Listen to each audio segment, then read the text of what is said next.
اعتکاف پیارے پیارے اسلامی بھائیوں اور مدنی چینل کے ناظرین، جب بھی مسجد میں داخل ہوا کریں اعتکاف کی نیت ضرور کر لیا کریں، اور یہ بھی یاد رہے کہ مسجد کے اندر کھانا پینا، سونا، سحری یا افطار کرنا یہ سب کچھ منع ہے، لیکن اگر ہم اعتکاف کی نیت کر لیں گے تو ضمناً ضرورتاً یہ سب چیزیں بھی جائز ہو جائیں گی۔ اب مثال کے طور پہ تراویح کے درمیان ہم پانی پیتے ہیں یا سحری افطاری کے وقت اگر مسجد میں کچھ کھاتے پیتے ہیں تو یہ شرعاً اجازت نہیں ہے، اس کی ناجائز ہے، لیکن اگر اعتکاف کی نیت کی ہوئی ہوگی تو انشاءاللہ یہ امور بھی ہمارے لیے جائز ہو جائیں گے۔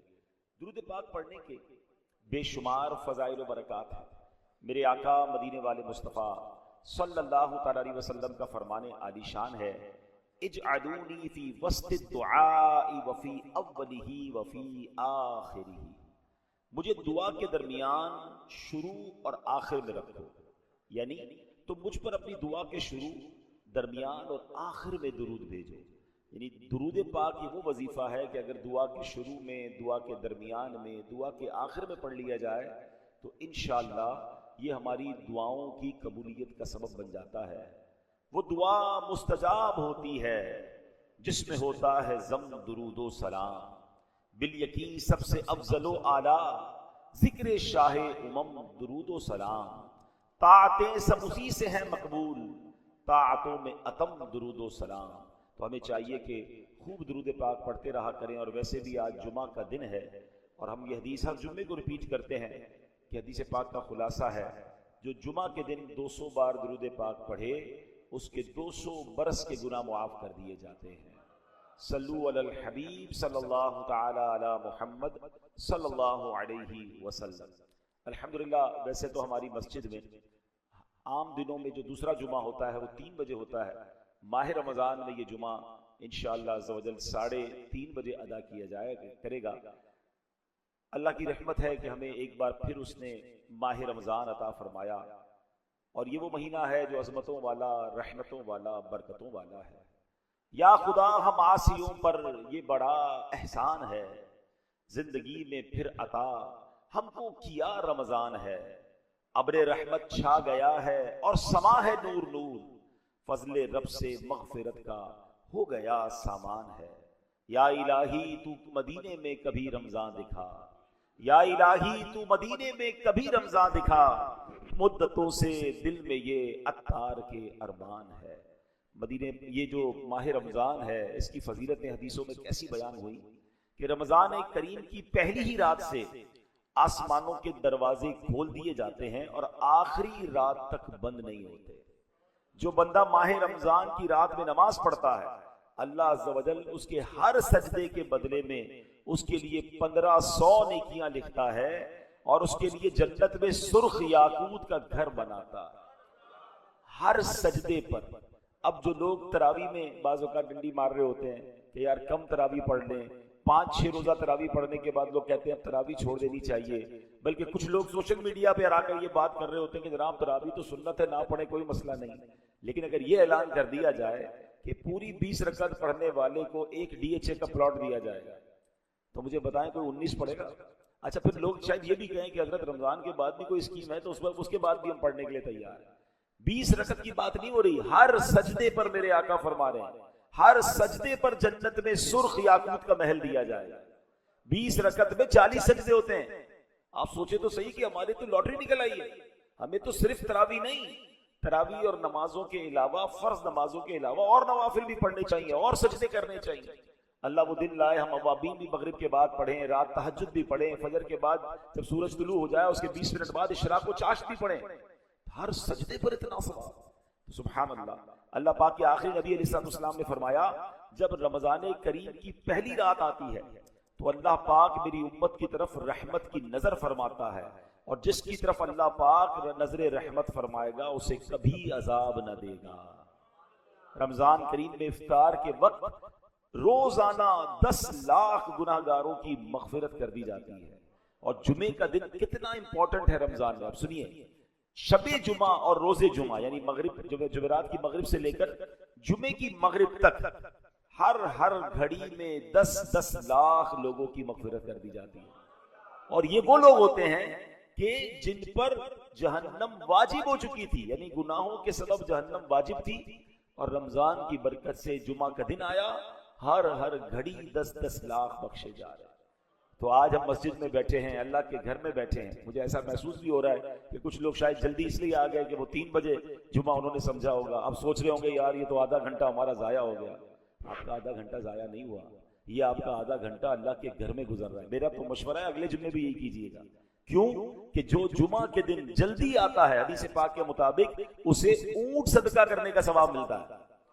4-5 لاکھ کا تو اونٹ ہوگا، ملتا ہوگا پاکستان میں۔ آپ کو کوئی کہے ہر جمعے ایک اونٹ صدقہ کریں، جلدی آنے والے اول آنے والوں کو اللہ کی راہ میں اونٹ صدقہ کرنے کا ثواب، اس کے بعد گائے صدقہ کرنے کا ثواب، پھر بکری صدقہ کرنے کا ثواب، جتنا لیٹ آتے جاتے ہیں ثواب کم ہوتا جاتا ہے۔ تو اللہ کے گھر میں جلدی آ کر بیٹھا کریں، کچھ بیان سنیں گے، کچھ سیکھنے کو ملے گا۔ اور ویسے بھی رمضان کا جمعہ ہے، ہر گھڑی 10 لاکھ بخشے جا رہے ہیں۔ اللہ کرے کہ آج بخشے جانے والوں میں ہمارا نام بھی لکھ دیا جائے۔ اور پھر جب رمضان کی 29ویں رات آتی ہے تو مہینے بھر میں جتنے جہنم سے آزاد کیے گئے تھے ان کے مجموعے یعنی ان کے ٹوٹل کے برابر اس ایک رات میں آزاد کر دیے جاتے ہیں۔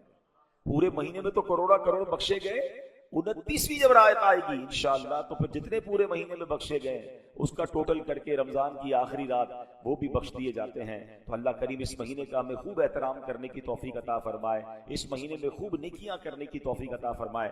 جمعے کے بیان میں ہم کوشش کرتے ہیں کہ قرآن پاک کی کوئی آیت، پھر اس کا ترجمہ اور اس کی تفسیر سمجھنے کی کوشش کرتے ہیں۔ اور ماہ رمضان جو ہے وہ تو ویسے بھی ماہ قرآن ہے، اسی مہینے میں قرآن نازل ہوا ہے، تو اس مہینے میں تو قرآن اور اچھے انداز سے ہمیں انڈرسٹینڈ کرنا چاہیے۔ اے میرے پیارے اسلامی بھائیوں، ہم نے الحمدللہ روزہ رکھا ہے۔ روزہ ایک انفرادی عبادت ہے، ہر کوئی اپنا اپنا روزہ رکھتا ہے، مگر سوال یہ ہے کہ ہمارے روزے کا معاشرتی طور پر، اجتماعی سوسائٹی پر کوئی اثر ظاہر ہو رہا ہے یا نہیں ہو رہا؟ اور اگر ہمارے روزے کی برکت سے سوسائٹی پر، معاشرے پر کوئی فرق نہیں پڑ رہا، کوئی پازیٹیو امپیکٹ نہیں ہو رہا، کوئی نخار نہیں پیدا ہو رہا، تو پھر سمجھ لیں کہ ہمارے روزے میں کچھ کمی ہے، ہمارا روزہ ہماری روح تک نہیں پہنچا۔ اب اس کو اس مثال سے سمجھیے کہ سورج کی روشنی آ رہی ہو اور کوئی سامنے گلاس رکھے، شیشہ رکھ دے، تو وہ جو گلاس ہے وہ سورج کی روشنی کو لے کر ریفلیکٹ کرے گا، باقاعدہ وہ بھی دوسری جگہ روشنی دے گا۔ لیکن اگر اسی سورج کے آگے کوئی ایسا گلاس رکھ دے، ایسا شیشہ رکھے جس پہ زنگ لگا ہوا ہے، تو نہ وہ اس کی روشنی کو ایبزارب کرے گا، نہ اس روشنی کو کہیں آگے ریفلیکٹ کرے گا، نہ کسی اور کو فائدہ پہنچائے گا۔ یہی مثال روزہ دار کی ہے۔ ہمارا دل آئینہ ہے، اگر دل پر گناہوں کی سیاہی چڑھی ہوئی ہے نا تو روزے کا اصل مقصد ہی سیاہی کو اتارنا ہے، دل کو چمکانا ہے۔ اب اگر روزہ بھی رکھا ہے اور ہمارے روزے سے کسی کو روشنی نہیں مل رہی ہے، ہمارے روزے سے کسی کو فائدہ نہیں پہنچ رہا ہے، تو پھر سوچیں کہیں دل پر ایسا زنگ تو نہیں جو رمضان کے نور کو ریفلیکٹ نہیں کر رہا۔ اب روزہ بھی رکھا ہے اور کسی کو ہماری زبان میں نرمی بھی نظر نہیں آ رہی ہے، روزہ بھی رکھا ہے مگر ہمارے انداز سے کسی کو فائدہ بھی نہیں پہنچ رہا ہے، بلکہ ایسا بھی ہو گیا ہے کچھ لوگوں کے ساتھ کہ روزہ رکھتے ہی لڑائیاں شروع کر دی ہیں، روزہ رکھتے ہی جھگڑے شروع کر دیے، حالانکہ روزہ تو ہے ہی صبر کا امتحان، یعنی روزے میں بے صبری کیسی؟ چیک کیجئے کہ رمضان کا نور کا سورج تو چمک رہا ہے مگر کہیں دل پر ایسا زنگ تو نہیں کہ اس کی ریفلیکشن نہیں ہو رہی ہے۔ اے میرے پیارے اسلامی بھائیوں، اب آئیے میں قرآن کی وہ آیت پڑھنے جا رہا ہوں جس میں اللہ کریم نے ایمان والوں سے ڈائریکٹلی کلام کیا۔ قرآن پاک تو ویسے پورا ہی ہمیں پڑھنا چاہیے، لیکن قرآن پاک میں چند آیتیں وہ ہیں جس میں رب کریم نے براہ راست آپ سے بات کی ہے۔ جی آپ سے بات کی، ہم سب سے بات کی ہے۔ وہ کون سی آیتیں ہیں؟ یا ایھا الذین آمنوا، اے ایمان والوں، کہہ کر اللہ نے مجھ سے اور آپ سے بات کی۔ اب بتائیے نا، میں نا ایمان والے، ہم سے بات ہوئی ہے۔ اب اگر کوئی آپ سے پوچھے کہ جناب کیا وہ 89 آیتیں جہاں اللہ نے آپ سے بات کی ہے، آپ نے وہ آیتیں پڑھ لی، اس کو سمجھا، اس پر عمل کیا، تو بہت بڑی تعداد تو شاید یہ کہے گی کہ ہمیں تو پتہ ہی نہیں وہ آیتیں کہاں ہیں، ہم نے تو نہیں پڑھی۔ یعنی آپ سوچیں کہ اب صبح اٹھتے ہی پہلے واٹس ایپ پر میسج چیک کرتے ہیں کہ یار کسی کا اہم میسج ہے تو پہلے میں پڑھ لوں، لیکن اللہ کا پیغام قرآن میں ہمارے لیے آیا ہوا ہے، مگر کیا اب تک ہم نے پڑھا ہے یا نہیں پڑھا؟ غور کیجیے۔ اب جو میں آیت پڑھنے جا رہا ہوں اس میں اللہ نے مجھ سے اور آپ سے براہ راست بات کی ہے۔ پارہ نمبر 26 ہے، سورہ حجرات، اور آیت نمبر 11۔ اللہ ارشاد فرماتا ہے، بسم اللہ الرحمن الرحیم، یا ایھا الذین آمنوا لا یسخر قوم من قوم عسى ان يكونوا خيرا منهم ولا نساء من نساء عسى ان يكن خيرا منهن. اللہ اکبر. آسان ترجمہ قرآن کنز العرفان. اے ایمان والو، مرد دوسرے مردوں پر نہ ہنسیں، ہو سکتا ہے کہ وہ ان ہنسنے والوں سے بہتر ہوں، اور نہ عورتیں دوسری عورتوں پر ہنسیں، ہو سکتا ہے کہ وہ ان ہنسنے والیوں سے بہتر ہوں. اب اس آیت سے بہت کچھ سیکھنا ہے. مسلمان کی عزت و تعظیم میں سے ہے کہ کسی بھی طرح اس کا مذاق نہ اڑایا جائے. آیت کریمہ کے اس حصے میں اس بات کی تعلیم دی گئی ہے کہ کوئی مرد دوسرے مرد کا اور کوئی عورت دوسری عورت کا مذاق نہ اڑائے. ہر ایک کا اپنا ذوق ہوتا ہے، ہر ایک کا اپنا انداز ہوتا ہے زندگی گزارنے کا. ہم کسی کے معاملات میں تنقید نہیں کر سکتے. اگر کوئی غیر شرعی معاملہ ہے تو وہ بھی اس کا اور اس کے رب کا معاملہ ہے. لیکن جناب یہاں تو بات بات پر تنقید ہے، لباس پر تنقید ہے، انداز پر تنقید ہے، لائف اسٹائل پر تنقید ہے. اگر کوئی گناہگار بھی ہے تو اچھے انداز سے اس کو نیکی کی دعوت دینی ہے، اس کا مذاق تھوڑی اڑانا ہے، وہ تو اور گناہوں پہ دلیر ہو جائے گا. مگر یہاں معاملہ یہ ہے کہ دین دار کا بھی مذاق اڑایا جا رہا ہے اور دنیا والے بھی اپنے زندگی گزار رہے ہیں اس کا بھی مذاق اڑاتے ہیں، بلکہ اللہ نے کسی چیز کو بنایا اس کا بھی مذاق اڑا رہے ہیں. آپ کو بیچارہ داڑھی رکھ لیا، حالانکہ اس نے سنت پر عمل کیا، اس کا مذاق اڑائیں گے. سنت پر عمل کر رہا ہے، دیندار ہو گیا ہے، نمازی بن گیا، اس کا مذاق اڑائیں گے. اچھا پھر اگر کوئی شخص بیچارہ بیمار ہے، اس کو کوئی ایسی پرابلم ہے، مثال کے طور پہ کسی کی آنکھ پراپر نہیں کھلتی ہے، اس کو بہنگا کہیں گے. کوئی صحیح بولتا نہیں ہے، اس کو توتلا کہیں گے. آپ سوچئے یہ کس قدر سخت بات ہے، کتنی بڑی دل آزاری ہے. اور روزہ رکھ کر اگر یہ کام ہو رہا ہے، دیکھیں روزے میں تو ہمیں سیکھنا ہے. قرآن پاک کی جو یہ سورت ہے نا، سورہ حجرات، اس میں باقاعدہ زندگی گزارنے کے آداب بیان کیے گئے. کسی کے ہونٹوں کا مذاق، کسی کے جناب جسم کا مذاق، کسی کے لباس کا مذاق، کسی کی غربت کا مذاق، کسی کی سواری کا مذاق. قرآن کہتا ہے مرد مردوں کا مذاق نہ اڑائیں. ہو سکتا ہے جس کا مذاق اڑا رہے ہیں ان سے بہتر ہوں، اس کو اللہ نے بنایا نا، ہم کون ہیں کسی کا مذاق اڑانے والے. اور آج آپ کسی کا مذاق اڑا رہے ہیں، ایسا نہ ہو تھوڑے دنوں بعد آپ خود مذاق بن جائیں. عربی کا ایک مقولہ ہے، چند دو جملے ہیں مگر ادھر دل پر لکھنے والے ہیں. من ضحک ضحک، بات پوری ہوگی. جو کسی پر ہنستا ہے اس پر بھی ہنسا جاتا ہے. آج کسی کا مذاق، آج کسی کو ذلیل، آج کسی کو تکلیف دینے والے غور کریں کہیں زمانے میں ہمارا مذاق نہ بن جائے. انسان ہے، کوئی تکلیف میں ہے، آپ اس کے ساتھ دیں. آپ بلکہ کسی ایسے شخص کو دیکھ رہے ہیں جو کسی تکلیف میں، کپڑے اچھے نہیں پہنے، گاڑی اچھی نہیں، سواری اچھی نہیں، جسم پہ کوئی پرابلم ہے، کوئی بیماری ہے، اس کو دیکھ کر تو اللہ کی بارگاہ میں شکر ادا کریں کہ اللہ تیری مہربانی، تو نے مجھے ایسا نہیں بنایا. اس کا مذاق اڑائیں گے. باقاعدہ دوست نقل اتار کر مذاق اڑاتے ہیں، اس جیسا بول کر مذاق اڑاتے ہیں، اس جیسا چل کے مذاق اڑاتے ہیں. وہ نہیں ہے وہ جس کا قد لمبو، وہ ٹھنگو، وہ موٹو، وہ کالا. لا حول ولا قوت الا باللہ. قرآن سے سیکھنا ہے، اور رمضان میں نہیں سیکھیں گے تو کب سیکھیں گے؟ یعنی مجھے ایک بات بتائیں، یہ مہینہ ہمیں پاکیزہ کرنے آیا ہے. اپنی ہیبٹس کو ہم بہتر کر سکتے ہیں اس مہینے میں اگر کوئی بری عادتیں ہیں بھی، کیونکہ رمضان میں شیطان بند ہے. جس نے ہمیں برے کاموں پر لگانا ہے اس کو بند کر دیا گیا ہے. تو دس از دا ٹائم. یہ 30 days ایکچولی اپنے آپ کو پیوریفائی کرنا ہے. آپ بچے اگر یہاں نوجوان بیٹھے، اگر میں ان کی زبان میں سمجھاؤں کہ رمضان ایکچولی شیطان سے فائٹ کرنے کی نیٹ پریکٹس ہے. شیطان بند ہے نا، 30 دن مضبوط ہو جاؤ، تگڑے ہو جاؤ، تقوی اختیار کرو. قرآن کہتا ہے روزے اس لیے فرض کیے لعلکم تتقون، تاکہ تم متقی ہو جاؤ. تو اپنے آپ کو اتنا مضبوط کر لیں کہ جب شیطان آئے 30 days کے بعد، رمضان کے بعد، تو ہم ریڈی ہو فائٹ کے لیے. مگر جو رمضان میں بھی شیطان کہتا تم آرام کر، ہم ہے نا، ہم تیرا کام سارا کر لیں گے. شیطان کے بند ہوتے بھی لوگ برے کام کر رہے ہیں. کیوں؟ کیونکہ پہلی ہیبٹ بنی ہوئی ہے. نہیں، ہمیں اپنی ان عادتوں کو ختم کرنا ہے. قرآن سکھا رہا ہے. نبی پاک علیہ السلام فرماتے ہیں لا تماری اخاکا ولا تمازحہ، اپنے بھائی سے جھگڑا نہ کرو، نہ اس کا مذاق اڑاؤ. یہ لوگوں کا مذاق اڑاتے ہیں، ان کے بارے میں ایک ایسی حدیث ہے ڈرانے والی کہ نبی پاک علیہ السلام فرماتے ہیں بلا شبہ لوگوں کا مذاق اڑانے والے کے لیے جنت کا دروازہ کھولا جائے گا، اسے بلایا جائے گا آؤ قریب آؤ. جب وہ جنت کے قریب آئے گا تو دروازہ بند کر دیا جائے گا. اسی طرح کئی بار کیا جائے گا. آپ اس کی حسرت سوچیں جو محشر کے میدان میں تپتی دھوپ میں کھڑا ہوگا، سورج ایک میل پر ہوگا اور لوگ پسینے میں شرابور ہو رہے ہوں گے اور اعلان ہوگا کہ آ جاؤ جنت کی طرف.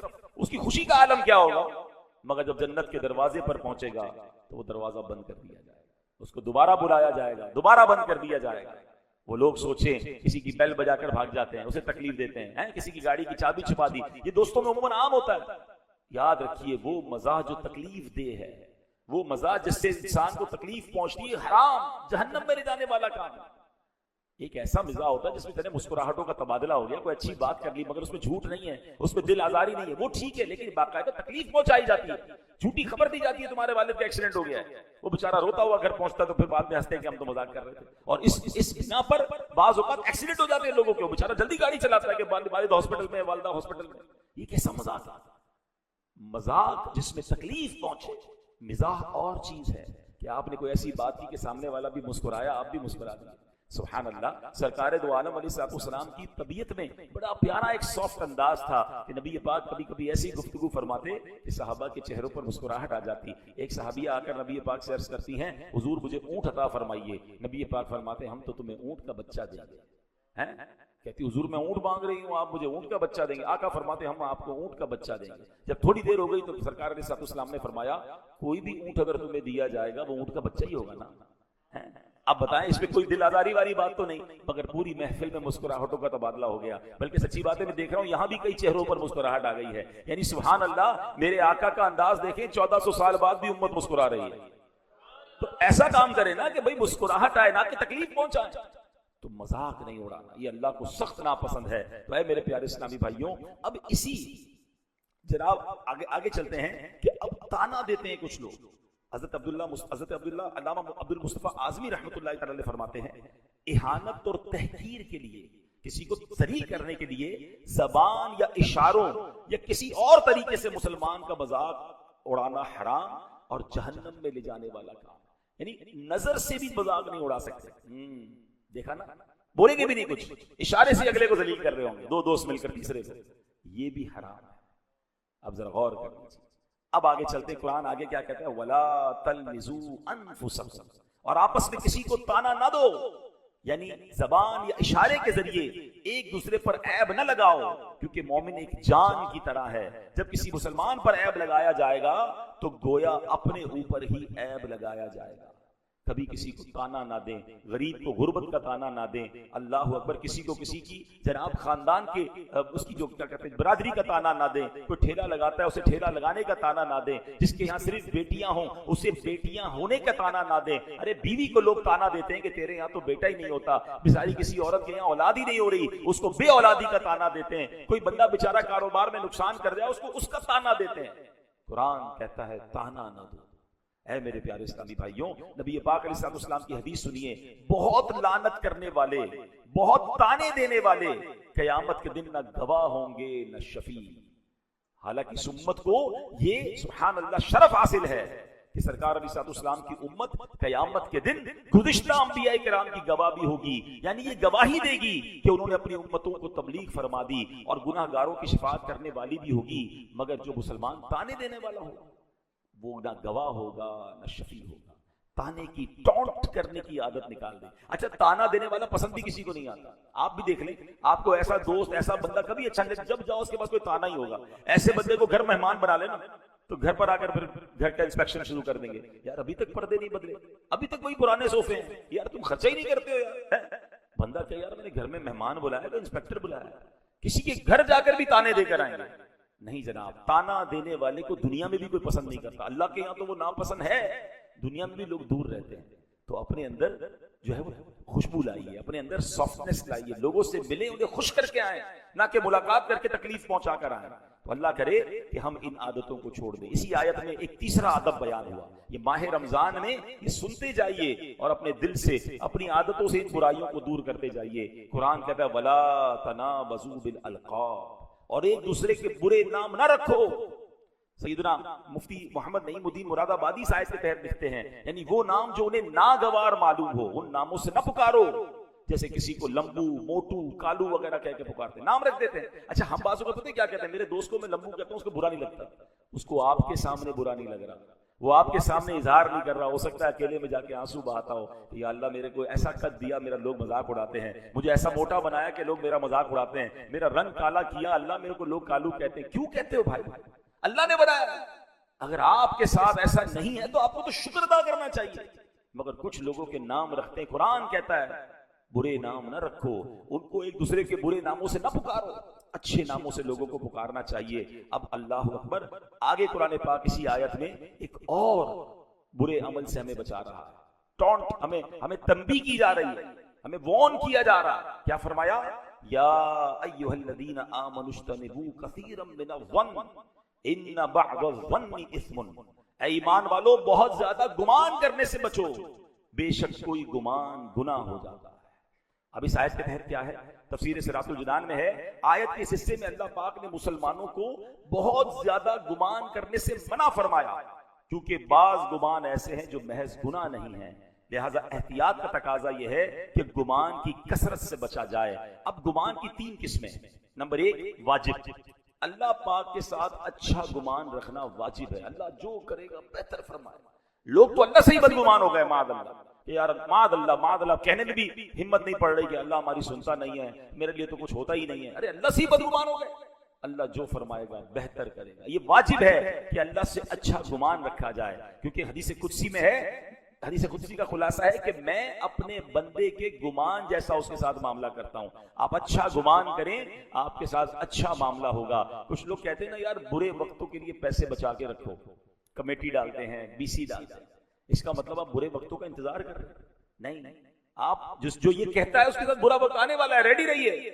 آپ یہ کیوں نہیں کہتے کہ میں اچھے وقتوں کے لیے پیسے جمع کر رہا ہوں, انشاءاللہ حج پہ جاؤں گا, مدینے جاؤں گا, پیسے ہوں گے تو کسی غریب کی مدد کروں گا, اللہ کی راہ میں خرچ کروں گا, تو انشاءاللہ اچھے ہی وقت آئیں گے. ہمیں کیوں یہ گمان رکھنا ہے کہ میرا ٹف ٹائم آنا ہے اس لیے میں تیاری کر رہا ہوں؟ اللہ بڑا کریم ہے, میرا مولا کریم ہے, وہ کرم فرمائے گا, مجھے مشکلوں سے محفوظ فرمائے گا.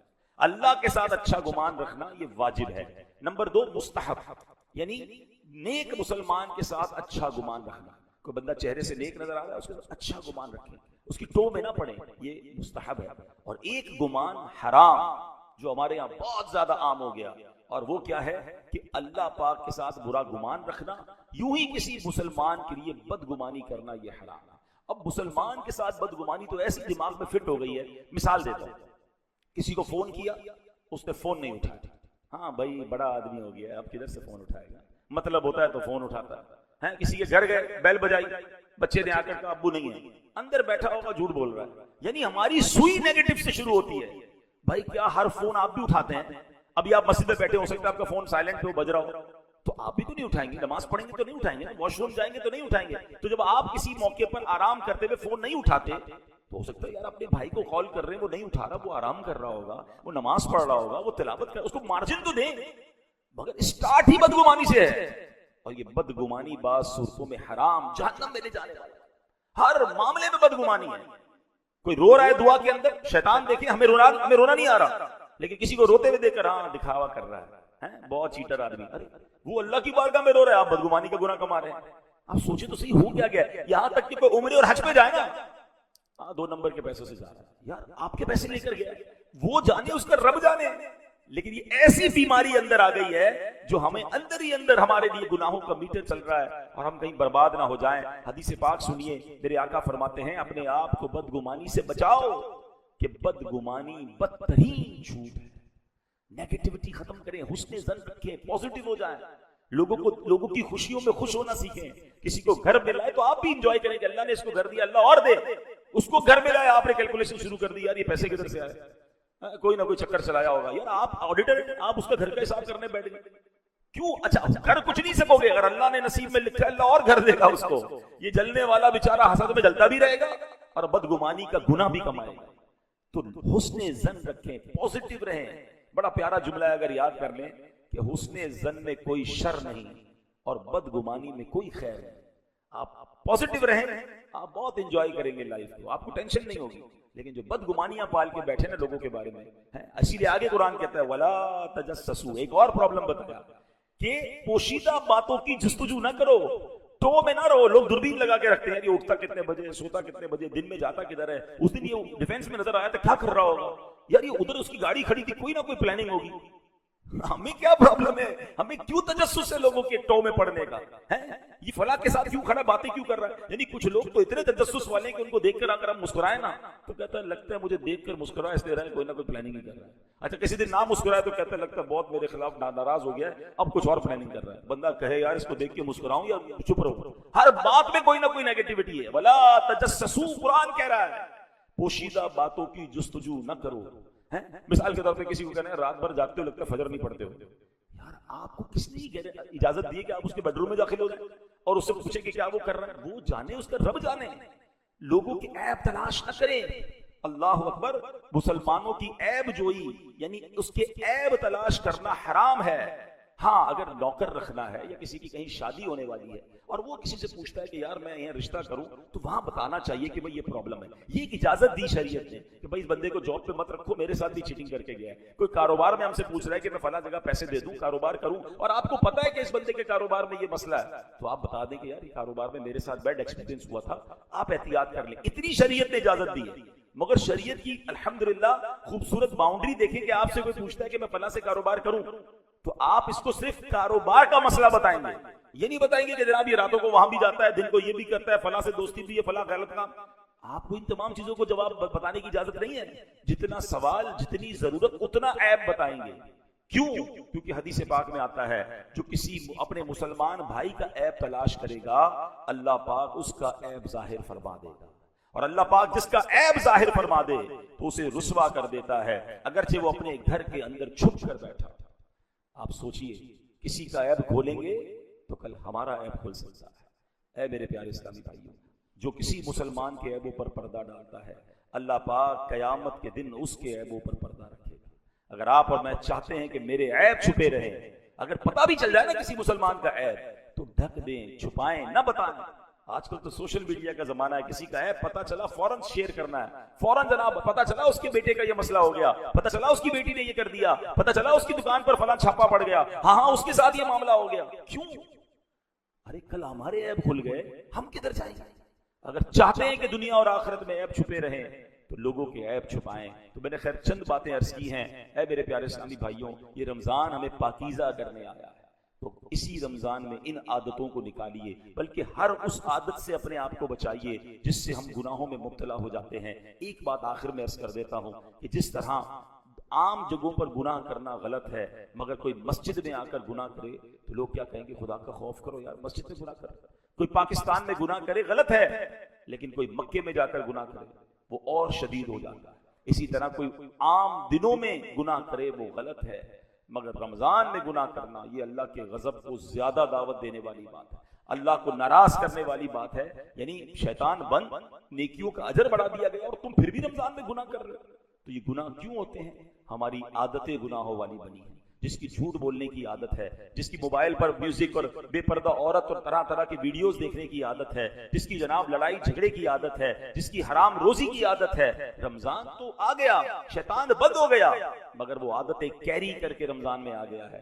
پلیز خدارا ایسا نہ ہو کہ ہماری یہ بری عادتیں ہمیں رمضان میں بھی گناہ کروا دیں. تو ان گیدرنگز کو اوائڈ کیجئے، ان موبائل فون کی ایکٹیویٹیز کو اوائڈ کیجئے، ان سوشل میڈیا سے دور ہو جائیے، بلکہ ان دوستوں سے دور ہو جائیے کہ جہاں جا کر ہم سے گناہ ہو جاتے ہیں. ہم رمضان کو عبادت میں، تلاوت میں اور دعاؤں میں گزاریں. اللہ کریم ہمیں اس رمضان کی خوب برکتیں عطا فرمائے. ماہ رمضان میں میرے آقا خوب سخاوت فرمایا کرتے اور نبی پاک ہر آنے والے سائل کو عطا فرماتے. تو ہم بھی کوشش کریں کہ اس مہینے میں خوب اللہ کی راہ میں خرچ کریں، اپنے غریب رشتہ داروں کا خیال رکھیں، اپنے ملازمین کا خیال رکھیں. اور اس کے ساتھ ساتھ میری گزارش ہے کہ دعوت اسلامی جو دنیا بھر میں دین متین کی خدمت کر رہی ہے، وہ دعوت اسلامی جس نے ہمیں اتنی پیاری مسجد کا تحفہ دیا، اور یہ ایک مسجد نہیں بلکہ اس دنیا میں 7,000 سے زیادہ مساجد دعوت اسلامی بنا چکی ہے، 19,000 سے زیادہ مدارس بنا چکی ہے، جس میں لاکھوں بچے بغیر فیس کے قرآن پاک پڑھ رہے ہیں، عالم بن رہے ہیں، درس نظامی کر رہے ہیں. الحمدللہ دعوت اسلامی سوشل میڈیا اور میڈیا کے ذریعے جو دین کی خدمت کر رہی ہے وہ آپ کے سامنے ہے. اور اس کے ساتھ ساتھ ویلفیئر کا کام جس شاندار انداز سے ہو رہا ہے، آج بھی فلسطین کی وادیوں میں دعوت اسلامی کے لوگ اپنا کام کر رہے ہیں FGRF کے تحت، اور تھیلیسیمیا کے مریض بچوں کو خون دیا جا رہا ہے. دنیا بھر کے کئی مقامات پر ہم سحری افطاری کا انتظام کر رہے ہیں. پاکستان کی جیلوں میں قیدیوں کو سحری افطاری کروائی جا رہی ہے. اور اس کے ساتھ ساتھ دعوت اسلامی کے ہزاروں اسلامی بھائی اس وقت فیضان مدینہ میں اعتکاف میں پورے مہینے کے لیے موجود ہیں، اور یہ پورے مہینے کا اعتکاف پوری دنیا میں ہو رہا ہے، تو وہ لوگ جو سحری افطاری کرانے کا شوق رکھتے ہیں، یہ بڑی نیکی حاصل کرنا چاہتے ہیں، اس میں بھی آپ ہم سے رابطہ کیجئے اور اپنی زکوٰۃ اور اپنے ڈونیشن میں دعوت اسلامی کا ساتھ دیجئے۔ اس مسجد کا بھی آپ نے ساتھ دینا ہے کہ ماشاءاللہ پورا سال یہاں جو رونق رہتی ہے اور پروگرامز ہوتے ہیں اس میں بھی اپنا ساتھ دیں، اور انشاءاللہ دعوت اسلامی کا جو ویکلی اجتماع ہے وہ ہر جمعے کو، اب رمضان میں جمعے کو ہوا کرے گا، ویسے جمعرات کو ہوتا ہے، رمضان میں جمعہ کو ہوا کرے گا اور عصر سے مغرب ہوا کرے گا۔ تو آج بھی یہ اجتماع ہوگا جامع مسجد فیضان اسلام فیز 6 میں، تو آپ اس میں بھی شرکت کیجئے۔ جیسے ہم نے سنا کہ جمعہ کا دن یہ خاص دعاؤں کی قبولیت کا دن ہے، تو آج کا دن اجتماع میں شرکت کر کے افطار سے پہلے دعاؤں میں شامل ہوں۔ اگر آپ مدنی چینل کے ساتھ کنیکٹ نہیں ہیں تو روزانہ سحری اور افطار ٹرانسمیشن میں مدنی چینل کے ساتھ اپنی فیملی کے ساتھ وقت گزاریں کہ وہاں علم دین سیکھنے کو بھی ملتا ہے اور ان مقبول ساعتوں۔ ماہ رمضان رحمتوں کی کان، مغفرت کا پیغام ہمارے درمیان ہے۔ روزہ جب انسان رکھتا ہے تو کچھ نڈھال محسوس کرتا ہے، خاص طور پر جب افطار کا وقت آتا ہے تو پیاس سے زبان سوکھتی ہے، اور بعض اوقات بندہ کبھی کبھی تھوڑی تھوڑی دیر بعد گھڑی دیکھتا ہے کہ اب کتنی دیر باقی ہے کہ جب میں کھاؤں گا، جب میں پی سکوں گا۔ یہاں 2-3 باتیں بڑی لطیف ہیں، بڑی خوبصورت ہیں۔ پہلی بات تو یہ کہ اس میں جو بندگی ہے نا، جو اللہ سے محبت نظر آتی ہے کہ سامنے پانی موجود ہے، کھانا بھی موجود ہے، مگر میرے رب کا حکم ابھی تک نہیں ہوا ہے، ابھی افطار کا وقت نہیں ہوا ہے۔ اس سے انسان کی اللہ سے محبت چھلکتی ہے کہ بندہ اللہ کو راضی کرنے کے لیے کھانے سے بھی رک گیا، پینے سے بھی رک گیا، اپنی خواہشات سے بھی رک گیا۔ اور روزے کے فضائل کتنے ہیں، یہ اتنا زبردست نیکی کا کام ہے۔ یہ پورا جسم سمجھ لے عبادت کر رہا ہے، آپ کی پوری باڈی جو ہے نا وہ اس وقت عبادت میں مصروف ہے، کیونکہ باڈی کی جو نیڈ پوری ہوتی ہے وہ پانی سے ہوتی ہے، کھانے سے ہوتی ہے، اس سے آپ رکے ہوئے ہیں۔ تو گویا انسان کا پورا جسم اللہ کی عبادت میں مصروف ہے۔ بدقسمتی سے کئی لوگ ایسے اب سنتے ہیں کہ روزہ رکھنے میں سستی کرتے ہیں، تو وہ بھی سستی نہ کریں کہ روزے کے بارے میں سنیے کہ کیسے کیسے فضائل احادیث میں آئے۔ نبی پاک علیہ الصلوۃ والسلام فرماتے کہ بے شک جنت میں ایک دروازہ ہے جس کو ریان کہا جاتا ہے، اس سے قیامت کے دن صرف روزہ دار داخل ہوں گے اور کوئی داخل نہیں ہوگا۔ اسپیشل ڈور ہوگا جنت کا۔ آپ دیکھتے ہیں کبھی کبھی ایئرپورٹ پر جاتے ہیں یا کسی جگہ جاتے ہیں، ایک وی آئی پی گیٹ ہوتا ہے اور اس وی آئی پی گیٹ سے لوگ داخل ہوتے ہیں جو وی آئی پیز ہوتے ہیں۔ تو اے روزہ داروں تمہیں مبارک ہو کہ جنت میں وہ دروازہ ہوگا جس کو باب الریان کہا جاتا ہے، اور اس سے روزہ دار جنت میں داخل ہوں گے۔ اور قیامت کے دن ایک اناؤنسمنٹ ہوگا، کہا جائے گا روزے دار کہاں ہیں؟ وہ لوگ کھڑے ہوں گے، ان کے علاوہ کوئی اس دروازے سے داخل نہ ہوگا۔ جب یہ داخل ہو جائیں گے نا تو جنت کا وہ ڈور، وہ دروازہ بند کر دیا جائے گا۔ اس دن ان لوگوں کو کتنی افسوس